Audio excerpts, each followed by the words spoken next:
Hey, what's going on, my friends? Today, have a book topic for you. My thoughts on Bill Bryson's 2007 biography of William Shakespeare.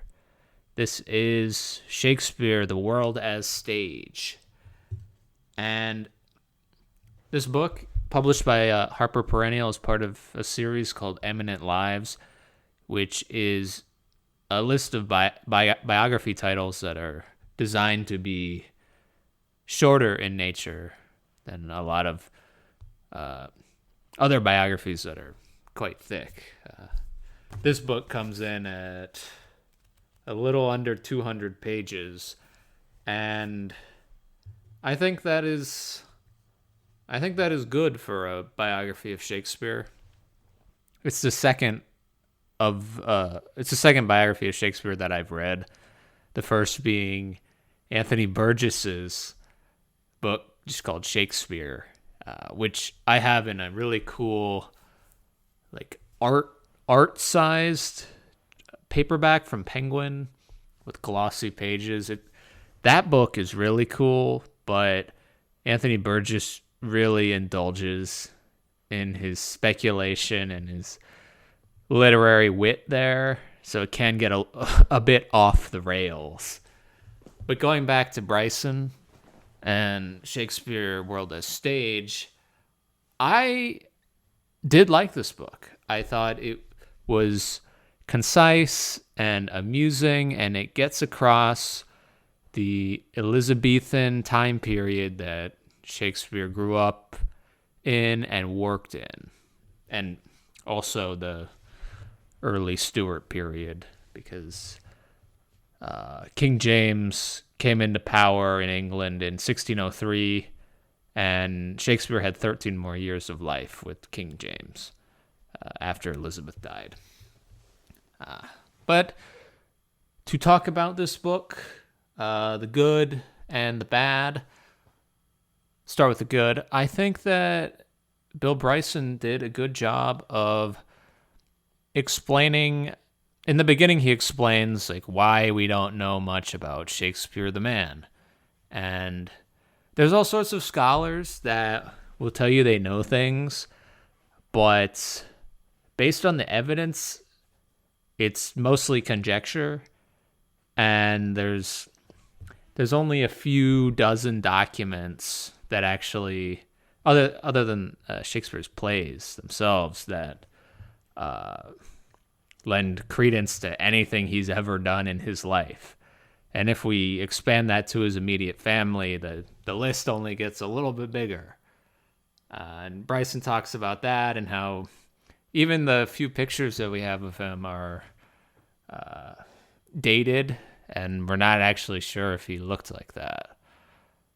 So it's a nice confusing beginning for a biography, but it explains why one of the most famous men ever in the world there's not many facts about him. So that was a nice intro. It really set the tone for the rest of the book of like, Bryson's like, I'm going to talk about what we actually know. I'm not going to indulge in any fancies like a lot of the other Shakespeare-crazed scholars of prior generations. So that was good.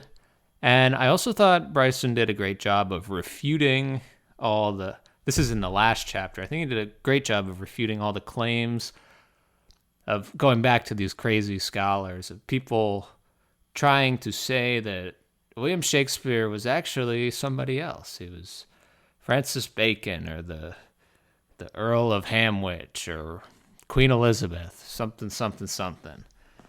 And one that's, unless there's a new set of documents that we find in some London slum or something that would prove otherwise, we can't prove that Shakespeare was anyone other than this guy Shakespeare, who has official records.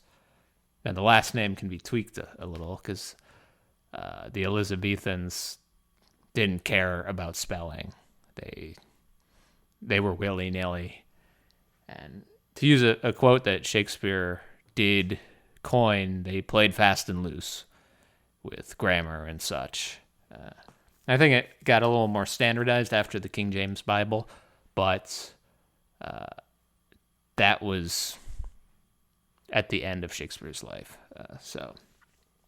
But Bryson, he kind of just makes fun of all these people who are trying to invent a new Shakespeare, and I appreciated that, not only because the additional scholarship is stupid, but because there really doesn't need to be any change to the Shakespeare mythos.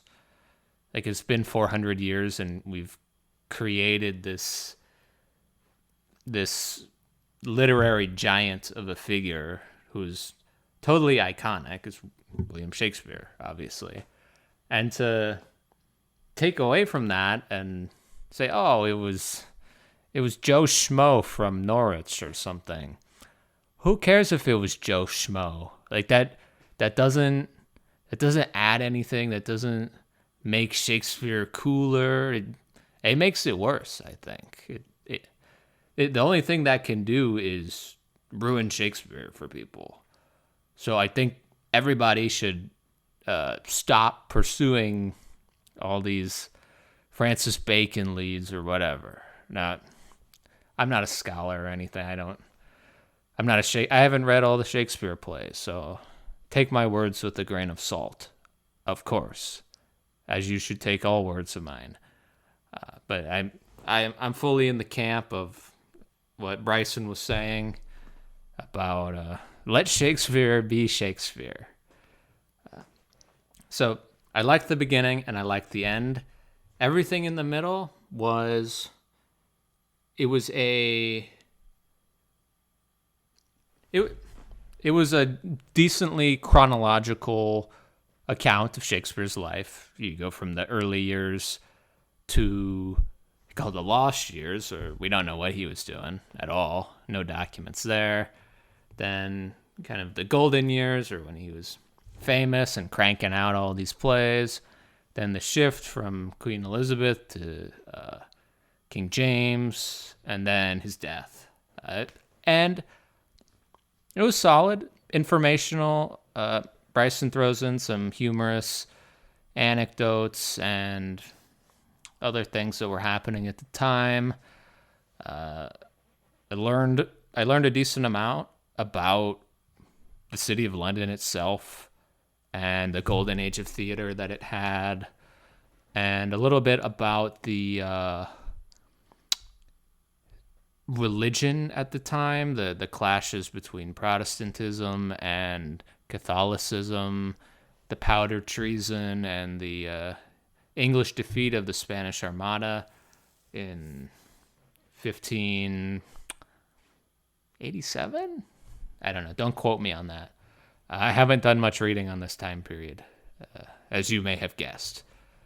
But this was a solid book for somebody who's not too advanced in Shakespeare lore, Shakespeare plays, or the times of Shakespeare. So a nice beginner biography. As I said, 200 pages at most. Reads very well. Bryson has a simple style. There's nothing confusing about him at all. The main weakness of this book, in my opinion, is I wish there were maps or images or something. If Bryson is mentioning like all these locations in London, I guess I'm supposed to know what or where they are. I have no idea. I've never been to London. Or he's talking about an image of something. He's like, we don't know if this bust of Shakespeare is colored right or not. Like I can kind of imagine what you're saying, but I would prefer not to have to go to the internet if you could just throw up an image, or like even in the middle of the book, like typical nonfiction books have not typical, but they have the colored plates in the middle, like a 10 or so pages of images. That would have been cool, or a map in the beginning. But yeah, that was really my only complaint. If you're into star ratings, I was like, it's a nice 4 stars out of 5 for a crisp biographical work. It's my first Bryson book that I've read. I know he mostly does travel nonfiction. I don't know if he's still publishing. He's probably like in his mid-70s by now. I'm not sure that I'm keen to get to Bryson's other work after reading this, but I don't think I would be disappointed by anything that he put out based on reading this. So, yeah, those are my short thoughts on this book.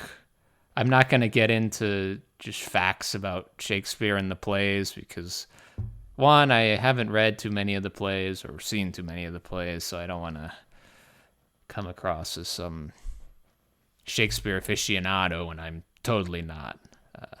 But if you want to have a little grasp of Shakespeare and his world, like who the man behind the plays is, the very tiny little bit that we can know, I definitely would recommend this. If you are a big fan of Shakespeare and you know a ton about him and you've read all the plays, you could skip this. It's not a something that you need to look at. So, yeah. Thanks for watching. This is Bill Bryson's Shakespeare: The World as Stage, 2007 publication, and I will see you some other time. Bye.